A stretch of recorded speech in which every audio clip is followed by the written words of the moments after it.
This isn't just about horsepower. It's about the culture behind the wheel. From the latest automotive headlines To the machines we love, to the music, movies, and moments driving in the lifestyle. This is Driveline with Justin Basic.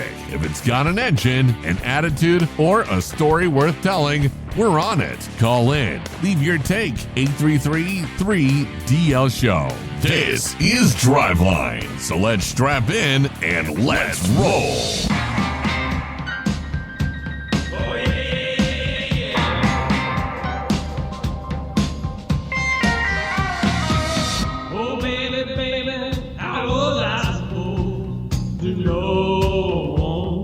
Something wasn't right, yeah. Oh, baby, baby, no, I never should let you go. Now you're out of sight, yeah. Show me how you want it to be. Tell me, baby, 'cause I need to know, yeah. Because my loneliness is killing me, and I must confess, I still believe when I'm not with you.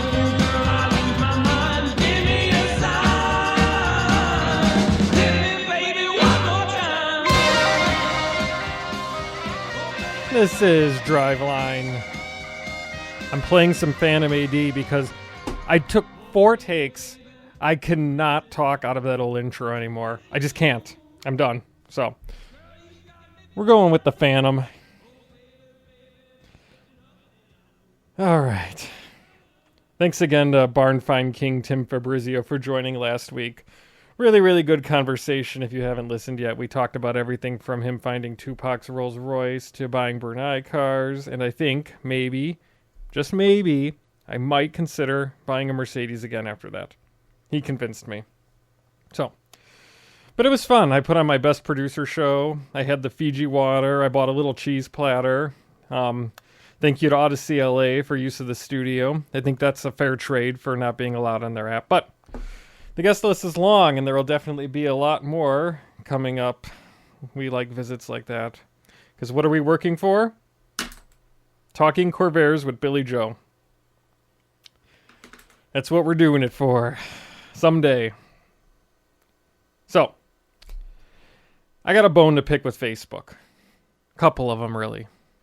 And both of these are related to things that have happened in the past week.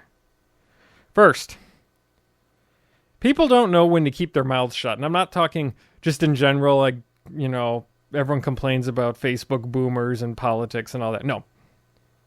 People in Facebook groups need to not broadcast when a special car is going up for auction. I work really hard. I spend 10 hours a day perusing websites like JJ Kane, Copart, Insurance Auto Auctions, and then I find little gems. So, last week, I talked about the car on JJ Kane, the 1996 Chevy Caprice police car that I wanted to buy. That car should have sold for, in my opinion, $1,500. It sold for $3,500. Never see those for sale, but I found another one. Not saying where. But I found another one, and also, along with it, is a 1989 Chevy Caprice police car. Those you never see for sale. So, I was excited. I bookmarked them. I get alerts when they go to auction. Not an hour later, I'm scrolling on Facebook on my phone, and I see, posted in a group I'm not even in, but the algorithm knew I wanted to see, in the Chevy B-Body group, someone posts a link to the auction with pictures, announcing that the 89 Caprice is coming up for auction. So,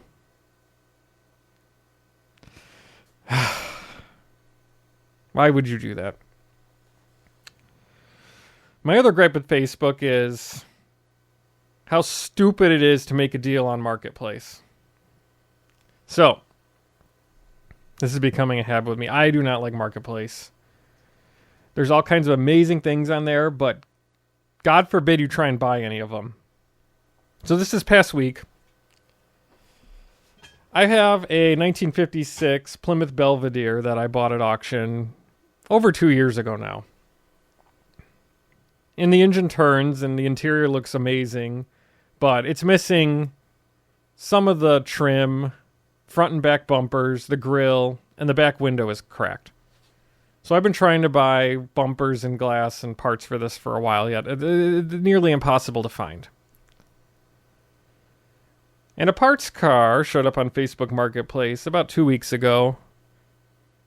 And they were asking way too much for it naturally, but there was little to no interest because every couple days the price would go down $200. He started at around $2,300 and I was watching it price reduction, and finally you hit the point where it's like, okay, I'm going to pull the trigger on this. No one wants it. I'm going to offer him $1,000. And I'll take this was a car, mind you. No interior, no engine, no transmission. It was just a rolling body with 4 wheels. It had everything I needed. So I sent him a message at night explaining my situation. Hey, I want this car. I'll pay you what you're asking even. I'll come get it. Crickets. And then about 4 hours later, when I'm about to go to bed, I get the standard, oh, I sold the car tonight to a guy who had cash in hand in a trailer.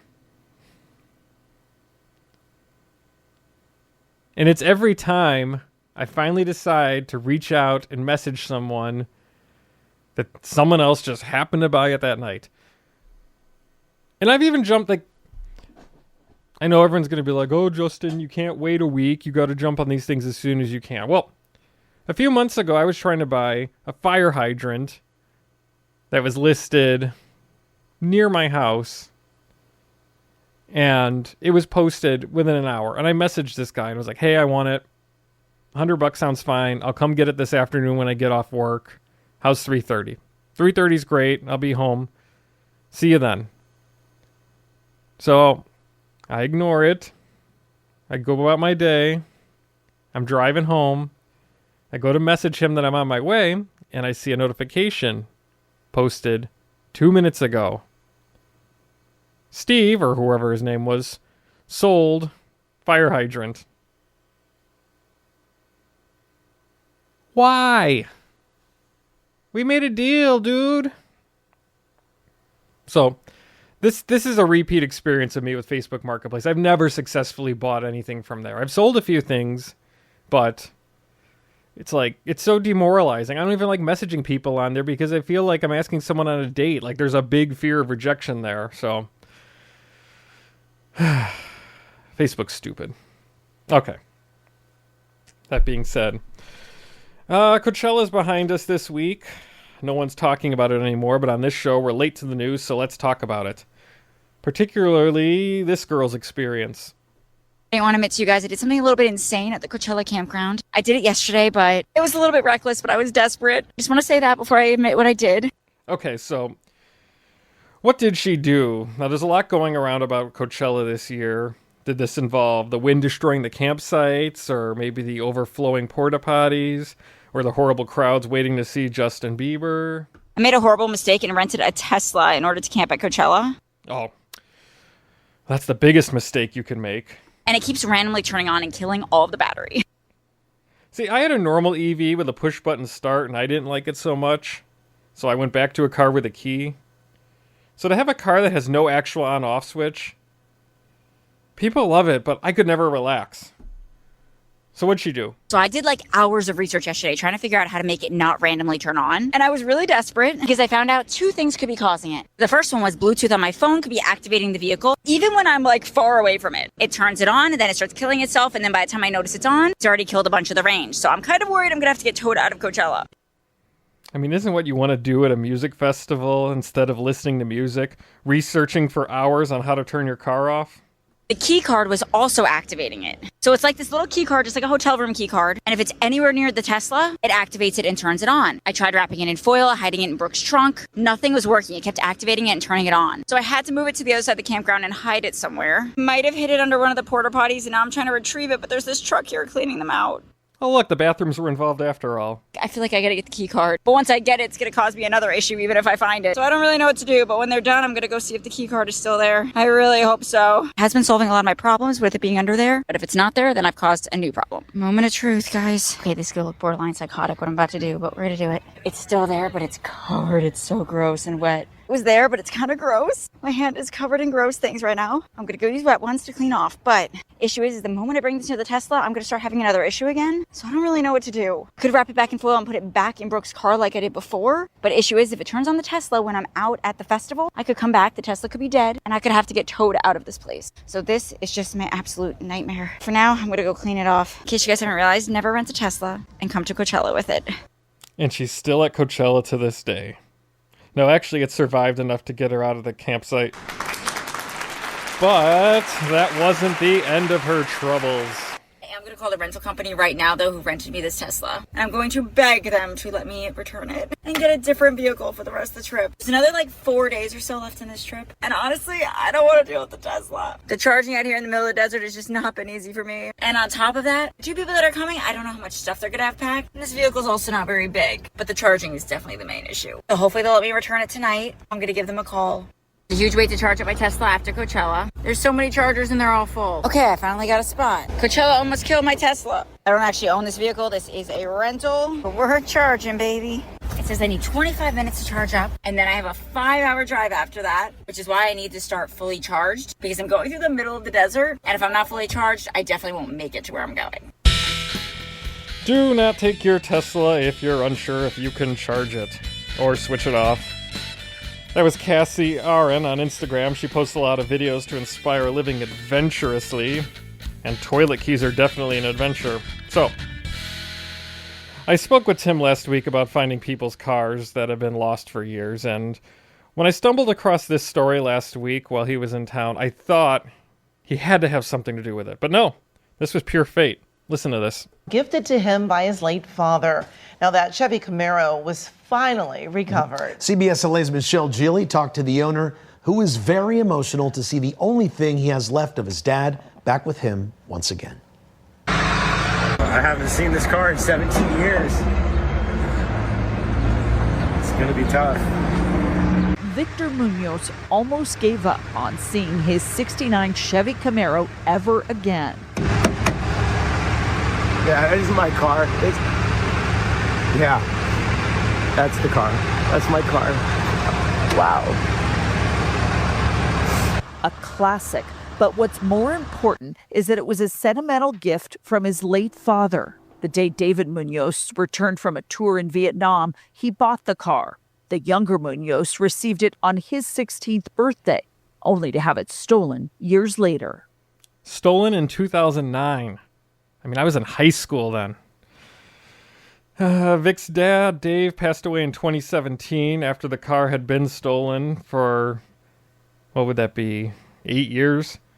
And Vic said it always stuck with him that his father never got closure on what happened to the car. At the time when I was 16, I didn't know how important this car was, But yeah, especially losing it. I mean, it's more important to me now than ever.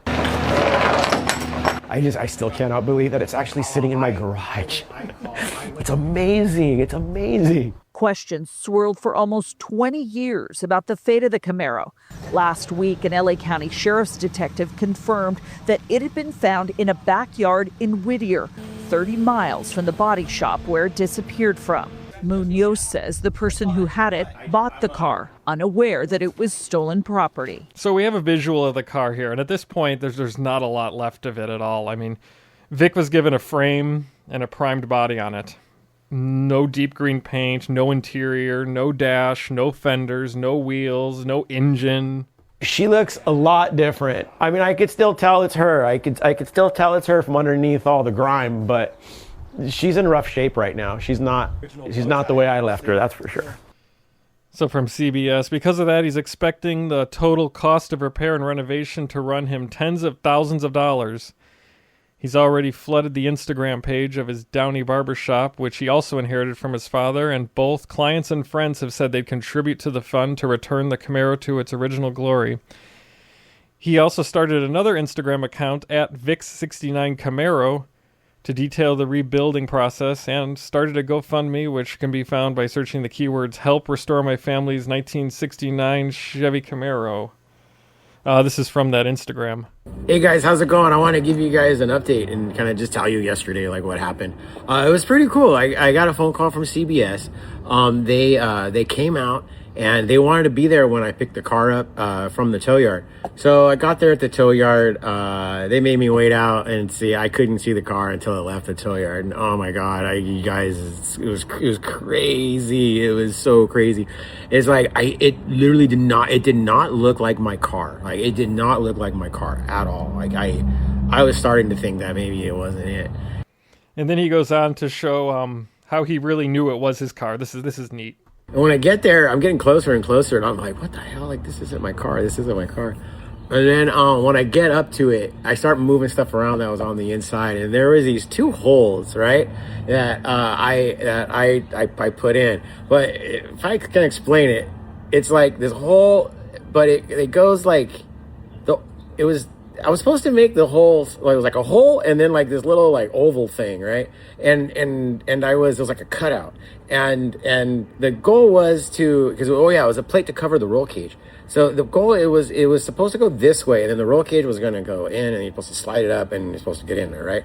But when I did it to where instead of it going this way, the holes going this way, the holes go this way.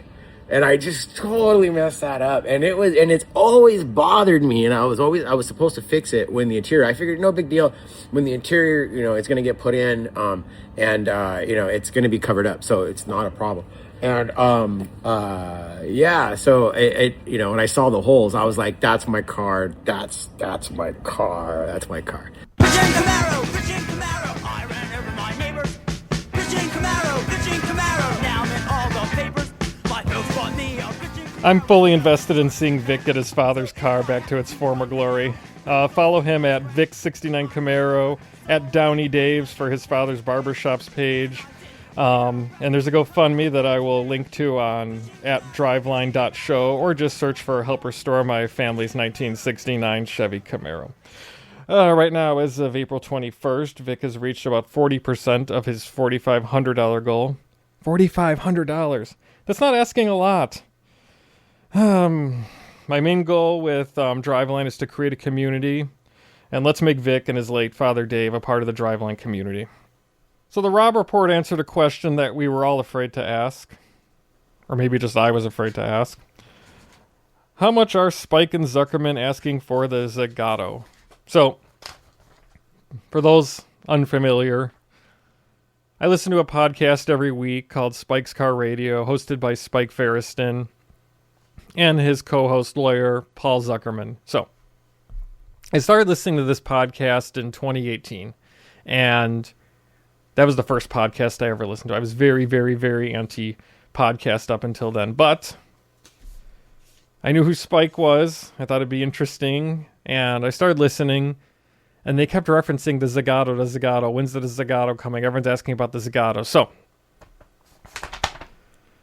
flashback to now. After almost 10 years of ownership, the popular duo that hosts Spike's Car Radio podcast, comedians Spike Ferriston and lawyer Paul Zuckerman, are selling their rare Porsche 356 Zagato sanction-lost coupe. It's one of just 9 Porsche 356 Restomod coupes built by the Italian coach builder Zagato, based on unearthed concept drawings from 1959. As such, the car features a unique interior housed in a handcrafted lightweight aluminum body that's mounted on an original Porsche 356 chassis. So,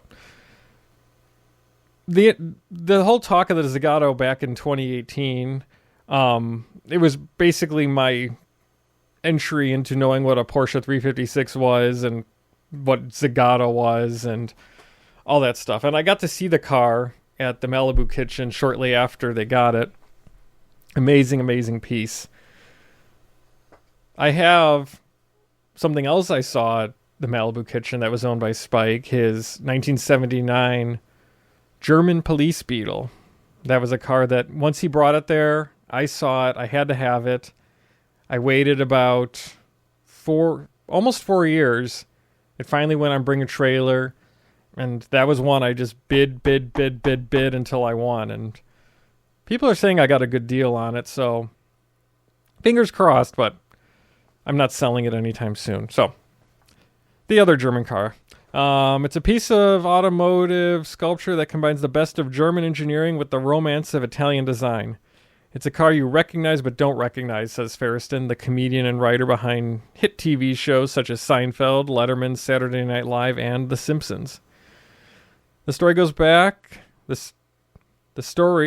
that back in 2015, Milan-based Zagato was digitizing its expansive design archive when it came across drawings for a Zagato coupe. That styling study was based on a one-off Porsche 356 Speedster that Zagato had originally built in 1957 for the French gentleman racer Claude Storez. I'm sure that's not how to pronounce it in French, but Stories. Claude Stories. We'll go with that. Zagato's current CEO, Andrea Zagato, came up with a plan to put the car into production as part of its so-called Sanction Lost program with a series of 9 coupes and 9 speedsters. After getting the full blessing of Porsche, the cars were delivered between 2015 and 2019. Ferriston tells Rob Report that he and Zuckerman, his partner in car collecting, were offered the 7th of 9 coupes in 2017 for delivery in 2019.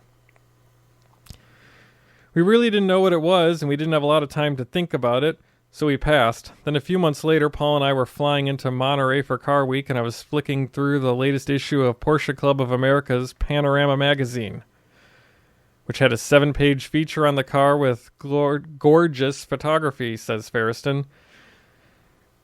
I showed it to Paul, and he says, "So that's the car we passed on? We need it, like, now." As the plane was literally coming into land, I'm texting Zagato, because when you're that powerful, you can text Zagato, asking if there was any chance we could reconsider. Amazingly, they gave us number 7.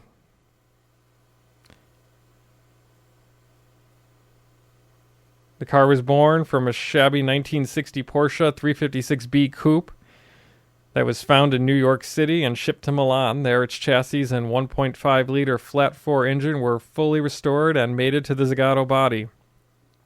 While the silver coupe was delivered to the Spike's Car radio host in time for its debut at the 2019 Porsche-centric Works Reunion exhibition during Monterey Car Week, it wasn't quite up to the standards of both Ferriston and Zuckerman, so they sent it to the acclaimed Porsche 356 specialist John Wilhoit in Long Beach, California. Over $100,000 later, the car had completed a makeover that included a fully rebuilt 1.5-liter Super 90 engine, uprated to 125 horsepower, and lightweight Techno magnesium wheels. Paul and I just wanted the thing perfect. Now we feel this is the best sorted, best set up of all 9 Zagato coupes in the world. We really took the time to go through every little detail, explains Ferriston. And they really did. When I saw the car in person, I mean, you didn't want to, like, go near it, let alone drive it. Like, everything on it was just attention to detail A+. What's it like to drive? Ferriston says it's about the weight, or lack thereof. It's incredibly light, weighing just 1,500 pounds. Even with 125 horsepower, it's really an event to drive, delivering a truly unique driving experience that's like no other Porsche I've driven. It's a lot of fun. Since owning the Zagato, Ferriston says he's only piloted the car in and around Los Angeles, taking it to a few local cars and coffee events, and letting former Tonight Show host Jay Leno drive it to one of his episodes of Jay Leno's Garage. Ferriston notes that the appeal is that the car is one of only 3 356 Zagato coupes in the U.S., with one being owned by Ben Clymer, founder and CEO of the Hodinkee luxury watch website, and the other in the collection of a high-profile Los Angeles realtor. So why are Ferriston and Zuckerman selling? Zuckerman recently acquired the famous ultra-low mileage 1965 Chuck Iverson 356 SC from their friend Jerry Seinfeld's fabled Porsche collection. Excellent episode of Spike's Car Radio if you go back to that one. The bright orange coupe has just 7,200 miles on the odometer and spent a majority of its life at Iverson's Porsche VW showroom in Newport Beach. It's arguably the most original 356 in the world. Spike goes on to say, Paul and I have a program called Plan Z where we share some of our cars. We've both wanted the Iverson car for over a decade, so the plan is to sell the Zagato and partner on this and drive it, despite the low mileage. We're going to uncork the bottle, the fine wine, and drink it. So the question left unasked was, how much does a car like this cost? One of 9, Porsche, continuation. I always had it pegged as over $1 million car. I know other ones haven't sold for that much. There was one at Broad Air Auctions at Air Water last year, which sold for $445,000. But the fact that the price has never been talked about, I thought it was at least $750,000. But you can have this Zagato with a listed asking price of $525,000. And those interested can contact the car's representative, Scott. So, is it in my price range? No. But since I already have a Ferriston car, Seinfeld Ferriston car, I think I can pass on this one. So we lost a good one earlier this year. I read that Dave Hood passed away at the end of February. I happened across a post on Instagram from Gojira's Trains Official on April 6th. According to a radio station he used to work for, Dave Hood passed away over a month ago. The fact that I didn't know nor saw anyone on here or YouTube mention it is so shocking. Even his Wikipedia hasn't been updated yet. Dave's series of programs as a kid really helped my appreciation of vehicles in general. So who's Dave Hood? Digging into his Voice 123 bio, Dave Hood is a writer, director, producer, actor, and voice talent, best known for his award-winning, entertaining, and educational children's productions. He's been the host of many travel-oriented programs, including PM Magazine and Terrific Destinations on the Discovery Channel. Hood started his career as a radio personality at the age of 18 in the small town of Yakima, Washington. He worked his way to becoming #1 afternoon drive personality at KGW in Portland, Oregon, to the big time at KRTH in Los Angeles. He moved into television at the age of 30, starring on the syndicated show PM Magazine during the 1980s before traveling the world for Terrific Destinations on the Discovery Channel in early 1990s. But if you don't know who he is, or if you do know who he is, you probably know him as... Hi kids, I'm Engineer Dave. In 1994, he started the live-action children's video series Real Wheels, also called There Goes A, with co-creator Ken Yerman of Power to Create, featuring the There Goes A theme. In every video, he was also the producer, writer, actor, and director. The series had sales near 8 million and won many coveted awards, including the Dove Foundation Award, the National Parenting Association Award, the Parents' Choice Award, the Kids' First Endorsement Award. The series was nationally syndicated for television under the name Dream Big on more than 100 stations nationally in the late 1990s. During the early 2000s, the show was repackaged and aired on PBS nationwide.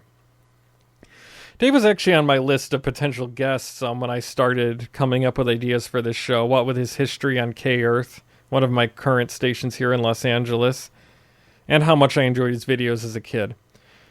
I mean, these titles may have single-handedly shaped who I am today.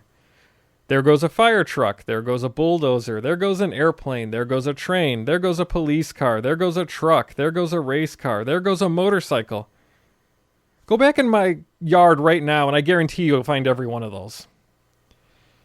And watching these back, They are a great snapshot of SoCal in the 90s.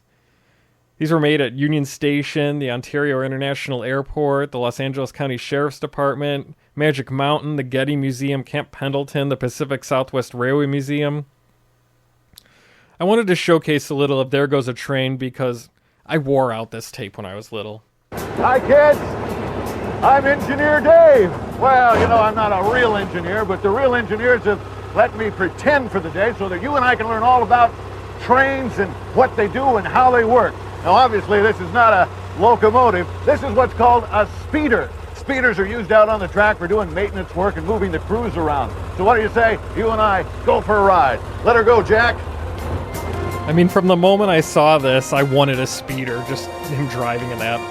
You gotta love this 90s music, too. Well, this is a typical locomotive like you'd see hauling freight.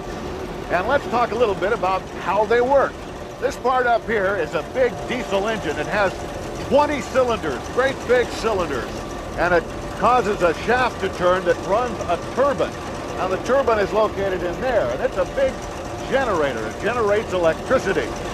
So that electricity is then put down by the wheels. In between the wheels, there are great big electric motors. So really what this is a diesel electric engine. The diesel provides the power that turns the turbine, that generates the electricity, that causes the motors to turn the wheel. I mean,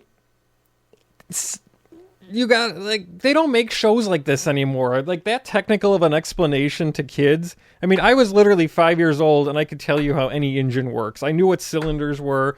I knew what connecting rods were. I knew what a crankshaft was. They don't make shows like this. Come on over here, I'll show you something else. This is a huge air compressor because all the brakes on the train and on the cars that it pulls are powered by air pressure. Now the motor turns this, which creates the air pressure that allows the train to stop. This is the coupling device. It holds the two trains together. It's kind of like holding hands like that, and it keeps them from coming apart, but there's enough flexibility there that when they go around curves and things, it can move. These hoses are electrical hoses here. These are the control hoses, and of course, this one's the most important. This is the air hose. Like I told you, the air hose is what powers the brakes. Let's take a look at one of these brake cylinders. I mean, this is what most people feel like at work when I'm explaining them how the air chains and stuff work. This is a brake cylinder on one of these engines, and as this works, the air is pumped in, pushes this lever, and that causes the brakes to clamp down on the wheels and slow the train down. Another device you may not know about is sometimes the wheels slip. There's a little squirting device that actually squirts sand onto the track that gives the train traction and creates friction so they can get up steep hills.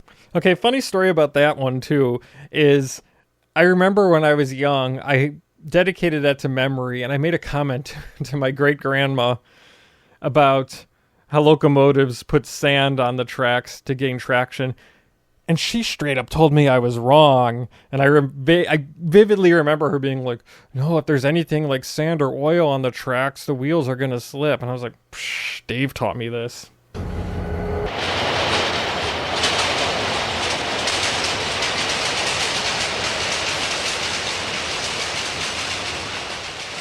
So, one of the recurring themes in this show was to teach kids that making mistakes was okay. He would always not pay attention to instructions and do something silly, and this was always one of my favorite scenes as a kid. Now this is Angela. Angela's in charge in the dining car. Okay, Angela, I'm ready to go to work. Dave, do you know what you're going to do today? You're in the dining car on a train. You're going to wait on people. I'm going to wait on tables just like a waiter. You're going to be a service attendant. Service attendant. Service attendant. Yeah, I can do that. So we're slipping into a fantasy sequence. I can do that. Hello, and welcome to the Amtrak Fine Dining Car. And what are we in the mood for today?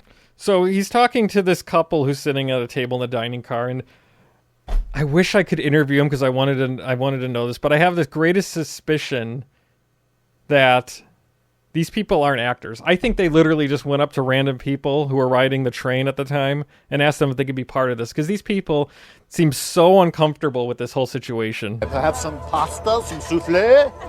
What would it be, my lovely? A grilled chicken breast? Yes, sir. Yes, sir. And what to drink, my dear?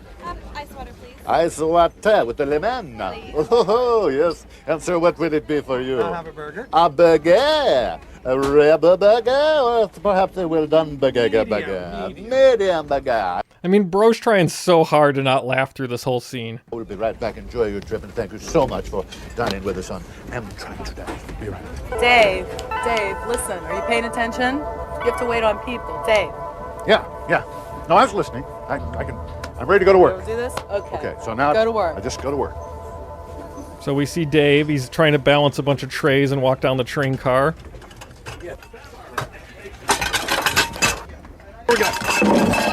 And he just dumped it all over their table.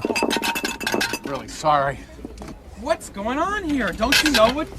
Sir, I'm really 90s dude's trying to improvise with a hamburger bun on his head. Sir, I'll get you something new right away. There's your chicken. I didn't order chicken. No, a burger, right? A burger. Yes. And some French fries and a Coke. And I'll be right there. Sorry. Rest in peace, Dave Hood.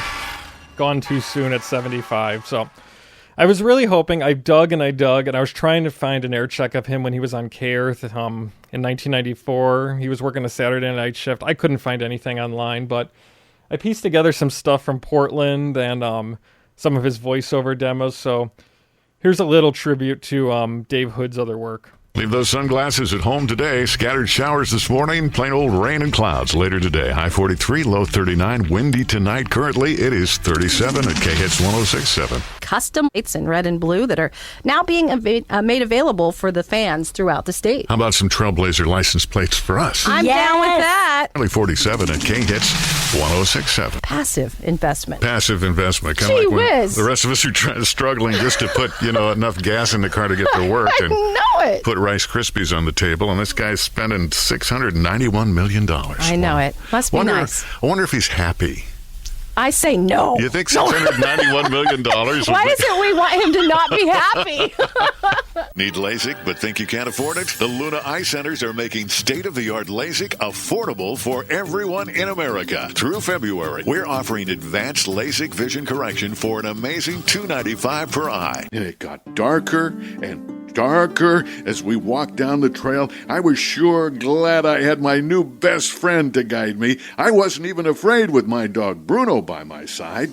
As soon as you sink below the surface, you realize why Cozumel has such a high reputation. The crystal clear waters, beautiful coral, and abundant sea life make this a diver's dream come true.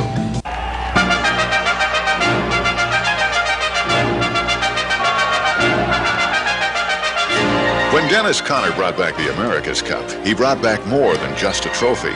He brought back a little bit of Australia, and that little bit has stirred the interest of Americans like nothing in recent history. Darlin Entertainment presents a story of 4 extraordinary women who found the courage to change centuries of injustice. Dave Hood, brilliant voice actor. Well, remember, you can always reach out, 833-3DL-SHOW. Follow on Instagram and TikTok at Driveline Show. There's new videos up there now. There's a YouTube as well. That's Driveline for this week, and we'll do it again next week. And every week, because this is life now. Thursday's working good for everyone? Great. Bye-bye now.